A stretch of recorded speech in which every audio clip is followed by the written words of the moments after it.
Hi everyone, Fritz here. In today's video, we're going to go over your anaerobic respiration.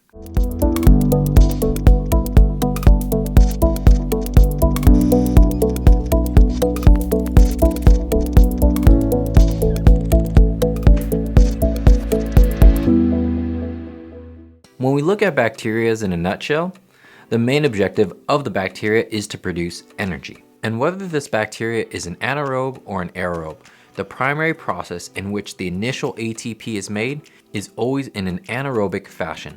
And then after the initial ATP is produced, the bacteria, based off of its metabolic behaviors, will either continue down the anaerobic pathway or go down an aerobic pathway. And looking at those steps, the bacteria under normal circumstances will start off with a carbon source such as glucose.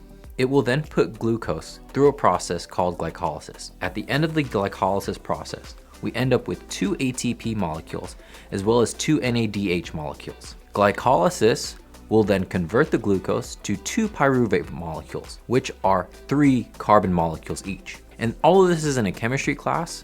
I just wanted to illustrate the fact that we are going to maintain the same amount of carbons going in as we do coming out. Now, if this bacteria is an aerobe, it will take the 2 pyruvate as well as the 2 NADH and put it through aerobic respiration, such as the electron transport chain, thereby creating anywhere from 32 to 36 ATP. However, we're focused on the anaerobic process.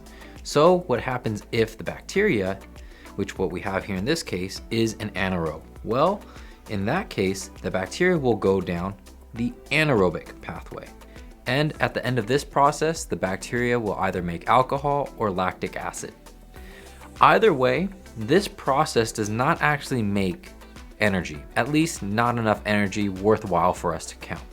But what's more important is that in this process of fermentation, the bacteria will actually take the 2 NADH from up here, convert it to NAD+, and then recycle it back into glycolysis. And the reason why this is so important is because these bacteria want to make the most use out of the resources that are available to it. So it doesn't want to waste anything, as was evident when we maintained our carbons from 6 up here to 6 down here. So this bacteria, if it wants to make 32 to 36 ATP as an aerobe will, it will actually have to repeat this process anywhere from 15 to 17 more times.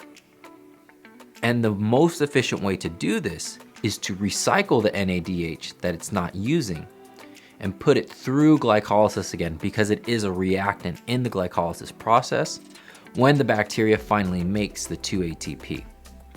But of course, for any one cycle of aerobic or anaerobic respiration, the aerobic will always create more ATP. But because this isn't available to the anaerobe, it has to go through this process. And here's some additional questions that you can have on test day.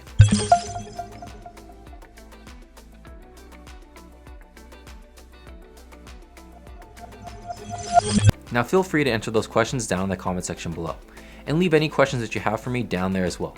And don't forget to check the description for additional study materials.